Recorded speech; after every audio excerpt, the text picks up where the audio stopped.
ladies and gentlemen, everyone around and in between. This is DebateSensei, NFA LD edition, where we talk about things relevant to competitive NFA LD, the National Forensics Association Lincoln Douglas debate event. I have two current coaches and a couple of former competitors. The coaches are Dr. Justin Kirk from the University of Nebraska at Lincoln and Chad Meadows from Western Kentucky University. Thank you both for being here. Thank you. And let's start with Chad. Why don't you introduce one of our former competitors, and then Justin, you could do the other. Yeah. So, should I do it like a wrestling promo? However you want, man. Yeah. One of our students is here. Our former students, Andre Swai is from Springfield, Missouri. And they were the Missouri State champion in policy debate. They came to WKU several years ago, 2020, 2019, one of those. And they won the NFA LD championship in 2022, maybe? I think it's 2021, but yeah. 2021.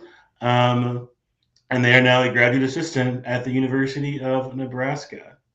Oh, okay. Okay. And Nick was a former debater from Kansas. He debated on the Kansas City policy circuit in high school and came to us in 2019. And, Nick won the national championship in 2023 in his senior year after losing to Andre in the quarterfinals in 2021. That's right. Which was considered to be one of the bigger debates at that tournament that year. Okay. Like one of the kind of matchups that people were keeping an eye out for during the tournament. So Nick and Andre both debated for our programs for 4 years. And Okay. If I could ask real quick, Kansas City. Did you go to Kansas City College? Did you get the community college there? No, I was just that was where I went to high school. Right. I just wanted to know City, yeah. what the progress was through that. Okay. Yeah, no, I went straight from high school to UNL. KCC is cool. I went to their tournament when I was in high school, though. They're just always, because I'm a community college professor, and they're always such a giant presence at the national tournament. So that's why I was just, kind of curious. And Andre, you won Missouri State. That was at the high school level? Yeah, on the high school level, I won policy my senior year with my best friend Emery.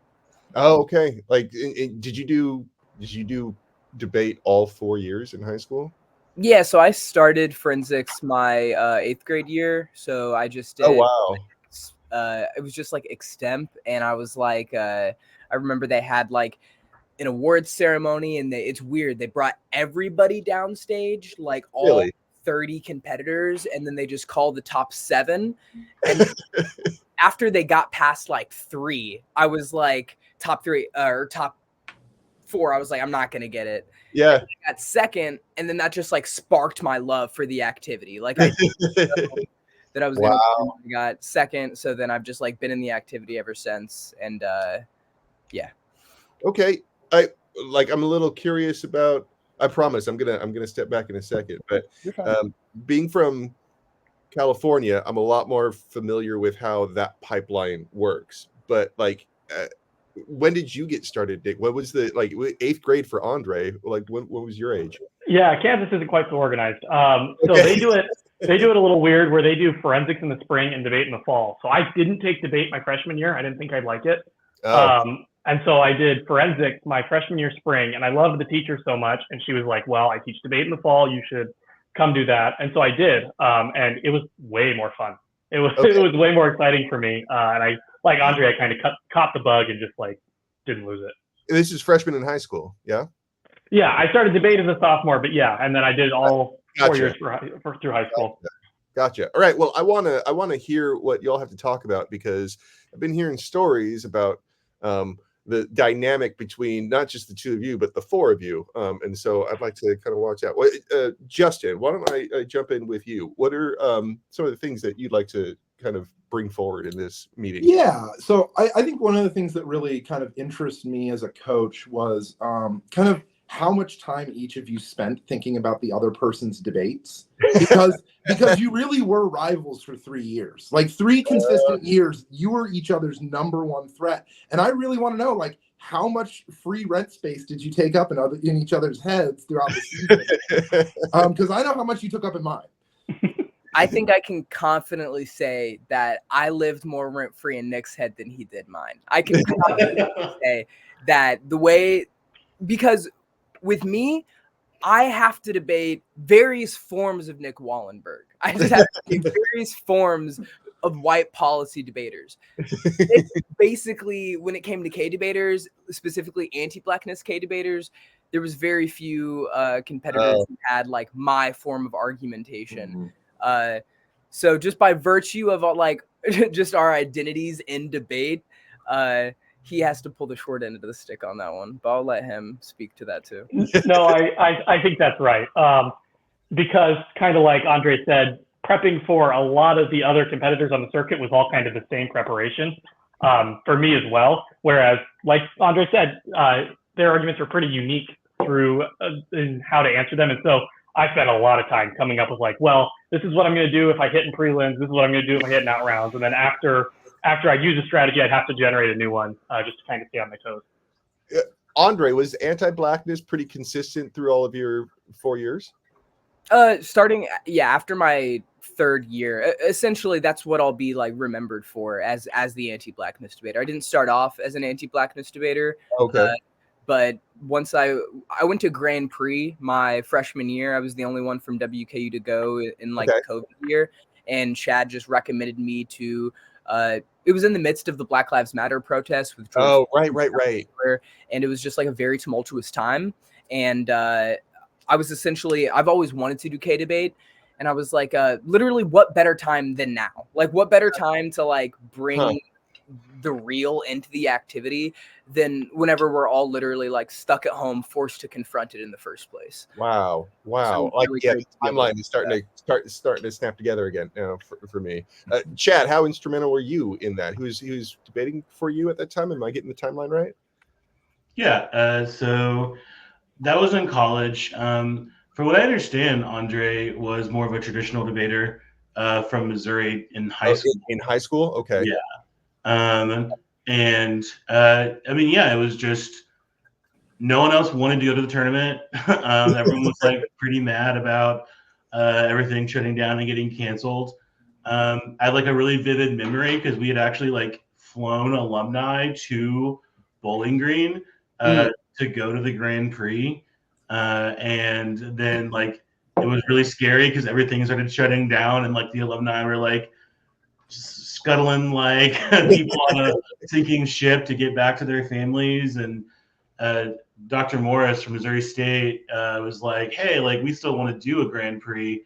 We'll do it online. And I was like, that sounds fun. And I kind of like thought about it as a way to like preview what debate would look like. Hopefully, right. At that time, no one even knew if the debate would survive, right? Like, it was up in the air if like we would even have debate for the pandemic. But yeah, Andre was the only one. It was every day, like stuff about anti-blackness was in the news, and it was what we were thinking about. So we just kind of said, we'll just start trying. And I would say, like, I think from a coach perspective, I don't know how Andre feels about this. It'd be interesting. I felt like their freshman year when they weren't doing anti-blackness debate, they were doing fine. But like once they like started doing stuff that was like connected not just to their identity, but also to their academic interest as a film critic and a film student. Oh, is that right? Dr. Wilderson also being a film critic. That like they just kind of came alive both in debate and academically. Do you feel like that was the case? I mean, yeah, for sure. Once I got top speaker at Grand Prix using anti-blackness strategies and just the ethos that I was bringing to rounds compared to whenever I was like arguing that we should like add renewable energy to the Department of Defense. Like I've always been, so I guess I want to push back against a little bit of what Chad said. I did start out as a somewhat traditional debater, but I've always been engaged in like critical argumentation. Right. Whenever I was in Missouri debating in front of like white moms and dads who are like wearing trucker hats. I was still talking about like systemic violence or systemic injustice. So it's always been great to have that. And Chad's definitely right that like once I started doing more explicitly critique-centered debate, I do think that it like kind of just changed how I viewed the activity. And yeah. Okay, so that was your strategy and it worked out very well. Nick, you are described as this like traditional policy debater, but there's something that no? Okay. Yeah, Okay. That's such a misnomer as a judge judging Nick. Like, I guess maybe in comparison to only Andre. Oh, okay. Yeah. I'm more traditional, but I would love to hear like your process, because like I feel like you were probably like a more traditional critique debater than anything. Okay. Yeah, so I guess I obviously I have to talk about this. My thought process, or the way that I think that I approached debate, was I was a adapter first, and then an argument type second. So like if I could read the criticism, I would read the criticism. Right. However, it was more important to me that I knew what my opponent was going to do against each of these strategies, and kind of pick the strategy that I thought my opponent would be less ready to respond to. Okay. I was pretty confident. I usually am pretty confident in my ability to like explain my way out of situations. And so if I can have the judge that likes the more traditional arguments and the opponent that's more critique heavy, then yeah, I'm going to go for a dissat or I'm going to go for topicality. But in the kind of in the opposite, if I have somebody that's not ready for the criticism and a judge that'll listen to it like Chad, I'm pulling out whatever critique I have on top of my file. So it's like treating it like an exercise, necessarily, not necessarily an exploration of the self or anything like that. Right. I mean, I think I've definitely discovered things about myself and figured out ways to hone my own advocacy within that. But yes, at the end of the day, debate is also competitive, and that was a kind of weighed a lot on decisions that I made on what to read. And I will say, like, in a lot of discussions between Nick and I, finding critiques or finding critical arguments that did not fall into the old, like, white bro, Baudrillard, Derrida debater that just sounded like continental philosophy schnock coming out of your mouth in the 1AR or the 2NR. Like, finding those arguments was really tough, but it was really rewarding, because when we did find those arguments, I think we got a lot more out of them as kind of coach and debater, thinking through how to be better critique debaters. I mean, and I will say, just like at the end of the day, like Nick's flexibility was really hard as a coach to manage sometimes, because you have so many options of like, what are we going to do in this debate? And you don't really have kind of an A strat or a B strat. It's more you kind of throw things out, and whatever happens in the mix kind of, you just kind of got to rely on your debater to handle those situations and come out better, you know? Yeah, like prep for those rounds in like out rounds, we knew who we were going to hit, and we would just like write judges on the board and are like, these are the 8 judges in the pool. If we get these 3, what's the strategy? If we get these 3, what's the strategy? Which, yeah, it was what I loved, but it was probably a lot of work for Justin. So both you were rivals for 3 years. Does that mean that there was like a 1 year overlap, or that where it didn't overlap, or did you? We were rivals for 4 years. Yeah, but 3 years is whenever we were on each other's radar. Yeah. Right. For the first, really, as freshmen, it's just trying to survive against the seniors. Right. For me, it was Alex Rivera living rent free in my head at all times. Okay, is that love to hear that? Yeah. So the topics, I know that it's recent enough that you probably still remember some of your favorite sort of strategies on each year. And I'd like to go through, if we could, like year one, or like what was the approach? What was the one sort of thing that you remember? You're like, I like that. What was the topic? Do you remember? Your freshman year would have been what, like renewable energy? It was climate, energy immigration, energy policy. So, Nick, what do you remember? Like one of your favorite arguments from that one? Yes, I do. It was one of my favorite arguments. It was not the favorite of the judges that judged me. Before I came into Nebraska, so while I was a senior in high school, I had like decided I was going to Nebraska. I emailed Justin. I was like, hey, I want to be a critique debater. What critique should I start researching? And he was like, this random Baylor team had a ecological pessimism critique in 2017. You start doing some like perfunctory research on that. Just like get the vibes. And I didn't have anything to do because I was a senior in high school. So I ended up cutting like a 200-page file. Wow. And I loved it. It was so much fun, but it was probably a little too heady. to explain very usefully, which is why like we were pushing to get away from the like Derrida stuff. The further I went. Yeah, Derrida was like totally like giant when I was debating 20 freaking years ago, and so this is the first time hearing it's like that. There's just the conscious movement away from that specific author. Andre, renewable energy. What was your favorite argument?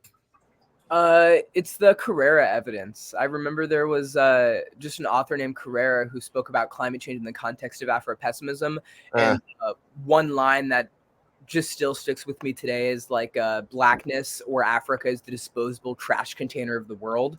And just that language and that framing was useful not only in the renewable energy topic, but in the counterterror topic and the immigration topic. Just the language that the Carrera evidence used in regards to just like climate change and Afro-pessimism was really eye-opening in a lot of ways. There was in that link card, it was just like the top shelf link essentially. Yeah, right. You would read against every AF, and it had a line about a secret UN memo essentially, to where members of the UN were just like, yeah, just dump this shit in Africa. Like, they're like, just dump it in Africa. And as like an African myself with African heritage and like my father's from Africa, I've been there before. It's like part of my identity. It's just very odd to just recognize that like that's just like straight up just allowed in a lot of like IR circles, and that's like where a lot of my hesitancy towards critique debate or towards traditional policy debate stems from, is just understanding that a lot of these like policy mechanisms at the end of the day are just going to like reproduce anti-blackness. Okay. What was year two? What was the topic? Immigration. So let's start with Andre. That was one. You said that the Carrera evidence still applied. You got to use that at least 3. Did you use it all 4 years? The Carrera? Yeah, I use it every single year. That anytime that somebody read a climate change argument, and they're just like, we have to solve climate change. You just use Carrera as like you want to solve your climate change. You don't want to solve like the ecological crises that precipitate climate change. But anyway, with immigration, that was my favorite topic. That's what I won my Missouri State Policy Championship on. Oh, okay. So I was already like fairly well versed in the immigration debate. I was familiar with like the disadvantages that were typically going to be ran, or I guess like in high school it was radically different. They were bad DAs in high school. But that was my favorite year for sure. I had like 2 AFs that year that were like really innovative for me as a scholar. That was whenever I veered into film criticism debate. And that's what I think separated me from a lot of other anti-blackness debaters. Don't get me wrong, film and anti-blackness is like a big part of debate. Wilderson wrote about it. There's NDT champs who wrote about it. But I didn't know about that. I didn't know about the NDT people writing about it before. So my approach to it was very on my own route. Yeah. And, 21 Savage was recently within the like a year or 2 of it. He was ICE essentially tried to deport him, you know? ICE was just like, by the way, you're not a legal immigrant. We're going to deport you. And I just used that as an entry point into saying like, let Black people talk about the topic in the way that is specific to them. Most Black people aren't going to know about like the U visa or like certain policies to like reduce immigration. But we do know that 21 Savage was called British and that ICE tried to arrest him. Right. So I used that as a leeway and to talk about African-American vernacular English and just immigration and anti-Blackness in general. And then I had a Men in Black AF, and that was my favorite. I only got to read it 1 round, but it's against Nick in the national quarterfinals. Yes. Did I read it against you? Yeah. No way! Fuck yeah! That's great. That's great. That means I made it for a reason. Ran it for that exact. That's good. That was my favorite AF for sure. It was essentially just being like, welcome to the NFA-LD community. And then there was a asterisk, or like there was a line through it, and it just said MIB headquarters. And it's essentially just like Men in Black as a franchise is just saying that it is good to securitize against some immigrants. It's good for Black people to essentially remove their identity like Agent K does and just become a member of the state and then securitize against the alien other. So that was a really interesting argument for me to deploy. And I'm glad that Nick got to hit it. Yeah, no, it was a great argument. For me, that one? Yeah, sorry, go ahead, Nick. Go ahead. Yeah, no, you're good. For me, for the immigration topic, I wrote this affirmative because, like Andre said, it was our topic in high school, our senior year, and so we kind of had the same, like, I know the immigration thing. The one thing that I didn't get to do in high school was write a blood quantum app, which I got to write my sophomore year at Nebraska. There's this really old treaty signed between Canada and the United States that allows free passage of indigenous people across the border. Like they just kind of get like an automatic green card to go across the border between Canada and the United States, but only if they have 50% Indian blood. Oh, it's a blood rule? Jeez. Okay. Yeah, it's not cool. So the affirmative removed that requirement and was much more kind of like looking back historically at the way that blood quantum has been used by governmental organizations to like eliminate indigenous people from existence or like getting them off membership rolls, things like that. And so it was a really fun argument to make. Yeah, helped me get more exposure to some more critical arguments and talk about immigration policy. All right, I'm liking this. I want to hear 3 and 4 real quick. So what was your 3? You remember? Year 3 was counterterrorism. It was huge. It was a huge topic. My favorite argument in year 3 was actually a topicality argument that I had written. So everybody hated it, but it won so many debates, Jared. You have no idea. Because it had like three big types of counterterrorism in the STEM, and one of them was like drone strike. People would say, stop doing this type of drone strike or stop doing drone strike in this country. So we read a topicality argument. It's like, no, it just has to apply to all of the area. If you're going to do drone strikes, it has to limit all drone strikes. Yeah. And people just didn't know how to handle it, and it was a fun argument to make. Okay. Sometimes, Andre, counterterrorism. This is whenever I started making my AFs that weren't rooted in AfroPest. So I've never had AFs that are explicitly AfroPest. That's typically just my negatives. So for the AF on the, what topic was it? Counterterrorism. On the counterterror topic, I think that was the year that I started running. What was my AF that year, Chad? It wasn't Black authoritarianism. It was Black insurgency. Yeah. So I ran Black counterinsurgency.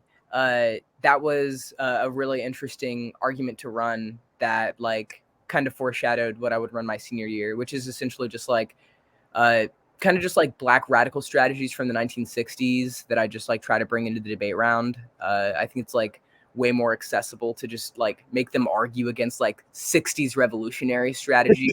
They can be like, this is predictable, it's not educational, and it's like, this is literally what like 50% of Black people have spoken about throughout history. Like this is like what most of our conversations have been centered on.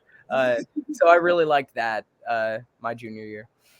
All right, year 4, then I want to hand it off back to the coaches here real quick. Elections. I want to talk about the book that Nick found, the elections. Quick. So we found a book. Was it September or August?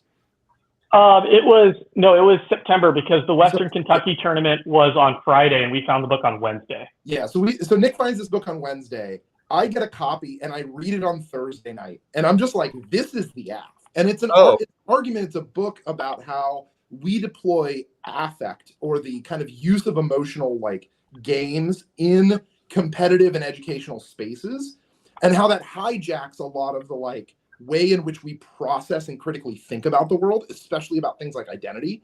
So it had a lot of inroads to affirmatives that like Andre had read in the past, as well as things that we predicted Andre might read on the elections topic. So we're like, this is an app that has leverage against our number one rival. And I think what it did too is it positioned judges as being almost responsible for the content of the debate rather than Nick being responsible for the content of the debate. So a lot of times in identity debates or anti-Blackness debates, the goal of a debater like Andre is to shift the burden onto Nick to prove things like, I'm not complicit in structures of racism, or I'm not complicit in the way the debate creates unfairness for Black debaters. And I think this book had a lot of like good and insightful ways to shift that burden out of Nick's hands and into either the judges or back into a neutral space in the debate, which is something we've been looking for years. Okay. I literally stayed up all night reading the book and was just like, this is it. We found and it was one of my favorite things to work with Nick on the whole. Right. And then once we cut it for Andre, then all of a sudden we were able to change it and make it work for everybody. And yeah, I think I read that app like 40% of my app rounds my senior year. It was Oh, wow. Yeah. Okay. What was the book, or is that It was that's a guarded secret? Nicolino Zembalus. I don't remember what Affective the book Politics in the Classroom. That's right. That's what it was. Yep. Yeah, I feel like it ended up being honestly equally, if not more, strategic against like the cap push that kind of happened on the circuit that season. Because I know like North Texas got really like into cap that year, and like that was kind of the brunt of a lot of their. I mean, we got pretty into cap too. Like so. Yes, I used it way more in cap and framework debates because it explained capitalism better than people could like counter-explain capitalism. Huh. Gonna check. Hopefully, I have time to check that one out. Let's. So, what year 4 is elections? Mm-hmm. All right. So, what's the man? How do you make that interesting? It's hard. It's very difficult. All right. What were your favorite arguments? I ran Black Radical Dictatorship my senior year, and that was like. I remember I was with Chad. We were like, what's the topic next year? This was at NFA. This was literally at NFA. Oh, okay. And he was like, it's elections. And I was just like, and then I typed in quote blackness, quote dictatorship, or I typed in like black dictatorship. And then that article came up, and then I put it in my Dropbox. And then it was my AF for like the vast majority of the year. Okay. Yeah. It was bad. It was not like great, you know? Oh, okay. I think the strategy and the methodology behind it was good, but I essentially was just like giving them an alley-oop. It was like a 1960 article from like from the Revolutionary Action Movement. Okay. So I really liked that. I thought it was essentially the argument was like fascism inevitable. So we have to interfere with elections by creating like a radical black dictatorship now, not like a black fascist central leader, but more like analogous to a dictatorship of the proletariat. And that was my favorite argument because it allowed me to go back to some of my like policy roots a little bit, because they'd essentially read arguments, but they concede the fascism inevitable warrant, which is kind of making like a real world material policy claim, which if fascism is inevitable, it means like why engage in policy in the first place. Right. So that was one of my favorite arguments for sure. I really liked that. Elections. Nick, that Zembalus argument that Justin was talking about was definitely my favorite affirmative. I think not only was it like a good argument, it helps me understand a lot more about kind of politics in the world and debate more generally. Kind of why things are the way they are, which was cool. I thought the Zembalus article. Oh, I'm sorry, Jared. No, it is.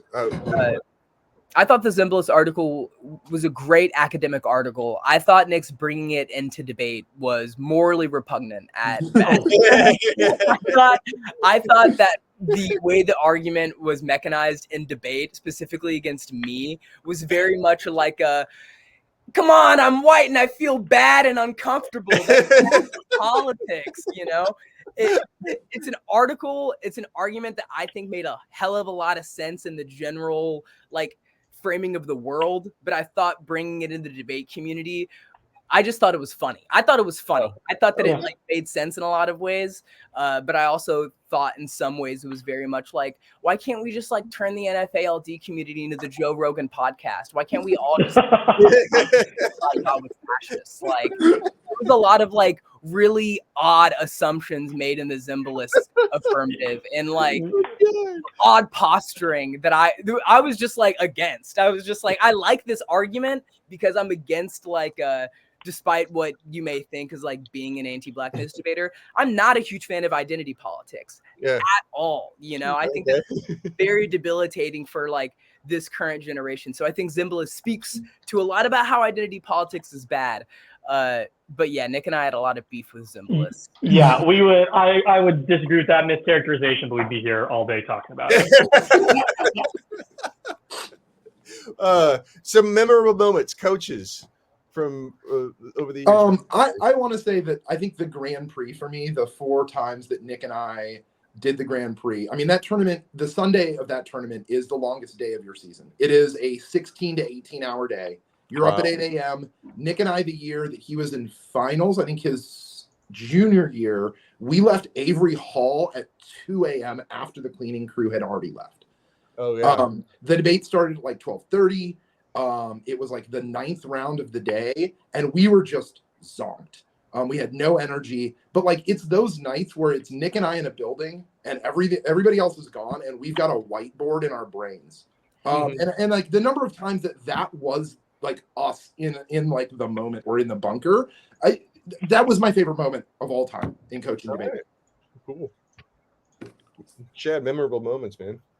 Memorable moments. You know, I guess like for a competitive one, I would probably also point to Grand Prix. Andre's senior year Grand Prix, I felt like they just kind of went on. I don't know. They just like went into like a fugue state of like focus, like I've never really seen them in. And they just kind of like rattled off like I want to say like 15 to like 18 straight ballots in like really tough debates at that tournament. And then we debated Nebraska and just like this like barn burner debate where like Nebraska breaks like a brand new strategy. And like I don't know, I'm like always interested as a coach in like debates that are unscripted, because it's you kind of see like you know what the student can like pull out, and so I was like, where'd that card come from? I've never heard that before. And so like yeah, that was a really great memory just because I felt like Andre debated super well. It was like a fun weekend. Like we went to like the JFK Memorial and we like had like a dinner where like everyone else got tacos and we got steak. Really fun like dinner. So yeah, I mean, that was like a really enjoyable time. I don't know. I honestly really, I mean, obviously, like you got to look back on the championship runs, but we could maybe like ruminate on both of those. All right. Yeah, I would say that was like my favorite. Like I feel like Andre was just like very focused. In like debating super well, and then like also just like was like doing just like straight Afro pass, which I don't know, I found enjoyable. Like, is that carrying over to current debaters right now, Chad? At all? Afro pass? Are they? Yeah, they still running it. Yeah, so I mean, we have like a debater who's like an anti-blackness debater who on the neg reads Afro pass. Okay, excellent. Well, I want to also give any opportunity now that you got them here, Justin and Chad. Were any other sort of conversation starters that you were hoping to work into the episode? Yeah, I'm really curious. I have a couple of questions for Andre that I actually haven't asked him since he's been working for me this year, and I've been kind of holding my my powder for these questions. But I'm really fascinated, like as a sophomore who wins the national tournament, who has older members of the team. Like, how did that impact, like, kind of your leadership role on the team, or other people who kind of were in a natural leadership role? And I can think of some names of people, but like, how did that impact kind of like the team dynamics? Because being a sophomore coming off a national championship I can imagine it can be really tough, right? And really hard to integrate back into the team as just like another team member, you know? I wouldn't call it really tough, but it was a pretty great and easy experience. But so winning the national championship didn't automatically put me in a leadership position, you know? That didn't work. Maybe for like the new people on the team, it definitely did. For people who were the same like grade level as me, it definitely did. But for like Tess, Madeline, Alex, Anthony, Isaac, Ben, they don't give a fuck that I won. They think that probably they think that they should have won. Like I also won the year that I was like the worst. Like I was not the best my sophomore year, and my final round is indicative of that. I do not go for like high level big brain arguments in a lot of the ways. I didn't really get good, I think, until like my junior year. So once I was about a junior, the leadership position, it did feel a little bit more natural, just because once you win, there's only so much else you can do in the activity. So I did appreciate that leadership position, especially going into like my junior and senior year. I really liked having a leadership position on the team. And I think that I like did use my my success to instill success in others. I did like try to rule that shit with iron fist, even if some of it was like certainly like my own narcissism or my own like whatever. I was very adamant on like whenever we got to tournaments, I was like, get your laptops out, we're doing spreading drills. I have like sessions at my house, you know, if people weren't on their shit, I'd make fun of them, and I was able to do that because I was able to talk shit. It was really great being able to like be a sophomore or be like, yeah, be a junior and be able to talk like massive shit to like other people. That was really great. What was the other half of the question though, Justin? It was more sort of just like the like kind of how team chemistry functioned like in the successive years when you were like trying to be better. It didn't change that much. It didn't change that much. I still really looked up to Tess and Madeline. Tess and Madeline were like my heroes in debate. The way that they came back from like still one of my favorite rounds watching is Tess's final round to whenever Alex, the first 30 seconds of cross-X, I was like, Tess is so fucked. This is so like Tess is never gonna win this. And then they had like the strongest response. They just dug themselves out of a hole and made it a 4-3 decision rather than a 7-0. And so my leadership role with them never really changed. But I do think that Tess looked up to me in a little, in some ways. Not looked up to me as in like, oh, I need to do what Andre does. But Tess was always just very loving and caring and compassionate. And she's one person who made me feel like I was respected as like a peer and as an equal. Yeah. Good. Hey, Chad, I wanted to give you an opportunity to get one last conversation starter in. Yeah. I guess like one question that I had was I feel like, Nick, you always read like unique arguments relative to the rest of Nebraska. So how did that like kind of work like in terms of like preparation? Like, are you having to kind of like basically like do the like Nebraska team prep and then the side quest Nick prep? Is that kind of how that worked? So the dynamics on the Nebraska team kind of generally were very top heavy. Me, Justin, and then once Thornhill came, Thornhill were doing a ton of work to make everything happen. Just like the number of hours that I spent working on things. And so what would happen is I would take my assignments for the team of like, this is what everybody's going to read. This is our politics, this, that, or our counter plan or whatever. And as I was doing that research, I would like stumble upon other articles and other things that seemed cool to me. And then, it was like side quests. It was like, okay, well, I can think about how I could shoehorn this into an argument. I need to go do that research and then, spend an evening doing it, making the argument happen with the knowledge that I was only going to read it twice or 3 times and move on anyway. I enjoyed the hunt, the trying to find all the articles that I needed so that I could have that robust hub.